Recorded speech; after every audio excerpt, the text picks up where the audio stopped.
and it stays on your back for just a little bit as you start, right? That sequence. So I'm not You're not pulling down. Firing my arms. I'm letting my body's pivot sling my arms and this bat out.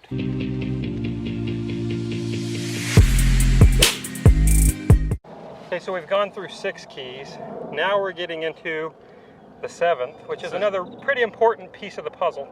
And it's how we plane the tool we're using. Seventh inning. Well, this is where we do the stretch, baby. Get up out of your seat and go get a drink, some popcorn. So yes, we're talking about swing plane. This is probably one of the most noticeable differences that you'll see on a video, right? Is when you watch a baseball player. Well, the pitch is in a strike zone. Typically, you might get some a little lower, right? So this ball, you're either hitting where my shaft is or my hand is. Your strike zone's way too high, Pat. Okay, how about that? From here? I'm bringing high heaters. To here. Okay. But in golf, the ball's on the ground, right? Except with driver. So we're going to talk a little bit about those differences. So you got a couple different bats here. So I got a bat and a rope bat, just to demonstrate how the rope can get on plane, because as we mentioned earlier, we like to see the barrel stand up in baseball and in golf. Yes. We don't really want to see the barrel go from here to here. We'd like to see it go from here to there. So making that little loop, or that flow that we talk about so much. Yep. Just like in the golf swing. And so a tool I like to use to train my kids and myself, I use it for golf and baseball, is this rope bat.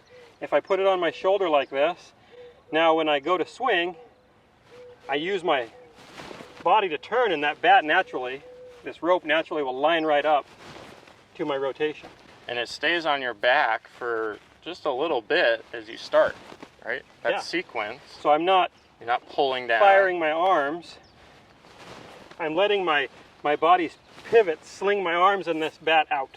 Yes. We see that the same thing with, you've probably seen one of these before, people training their golf swing with the rope, right?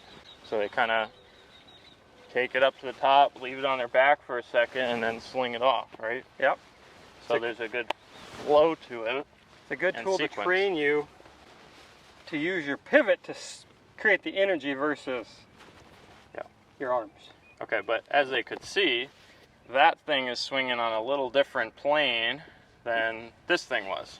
Okay. Yeah, it's swinging, well, when I'm just doing it, demonstrating, I'm swinging it about belt high. Yes. I could imagine that the pitch is down there, and then it would look a little closer to the same. So you're saying for baseball players at home, maybe imagining that they're coming into a pitch, coming more at, what would you say, shin high, knee high? Yeah, shin high, because of the length, this thing's so much shorter, shin high would be pretty comparable to swinging driver. Yeah. So it's getting you closer to your plane. So I think this brings up, how do we get down to the golf ball that's on the ground? Well, we got to talk a little bit about posture. So why don't we talk a little bit about that and side bend as well? Okay, so thing number one, I'm just going to get rid of the rope bat.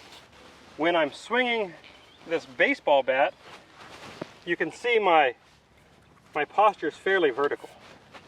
Unless the pitch was down lower, then what did I do? See how I'm now more bent? Mm-hmm. So in order to get to that low pitch, I'm going to bend more and bend over. Yes. So that's what we need to incorporate into our golf swing. So we need to create some inclination with our chest. So we're bending over. And now as we're moving through the motion, we're creating the same inclination. So I'm creating a side bend in my ribs and a little bit of bend in my waistline. You can see it's actually angled down slightly as well.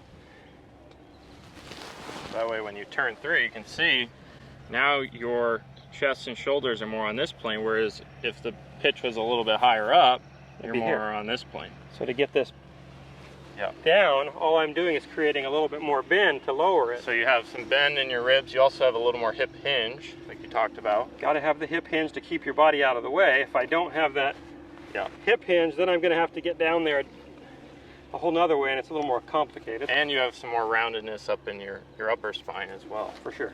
So getting down to that golf ball, how do we do it efficiently versus releasing levers? Well, that's what most people do, is they take their baseball swing, but then they throw their arms down to get there versus just figuring out how to get their body into a plane that makes sense to put the club down there. All right, so we're going to give the baseball players a visual here so they can understand this low pitch theory, right? Okay. So I'm going to take this water bottle and put a golf ball on top if I can get it balanced. Okay. Hopefully the wind doesn't blow. Yeah, so here's your low pitch, right? So you got to figure out how to get the bat down to that You ball. might want to move. I could foul ball that. Hit a foul right into ball my here. leg. It's been a little while. Oh. Too high. I got to feel like I'm even more down than golf. This is hard. Oh, that was good. Ground ball. You got the barrel down there. That was hard though.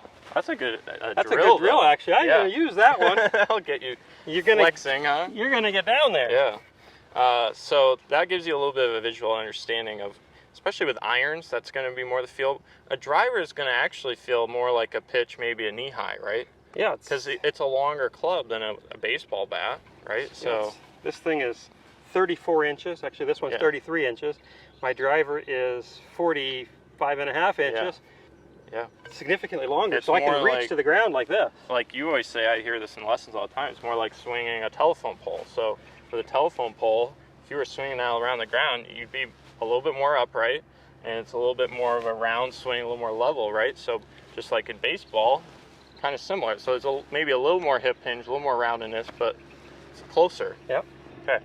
So hopefully that helps you guys with the swing plane, understanding that we need to create a little bit more of that down, that bend in the spine and some hip hinge to get down versus rising up actually and throwing down.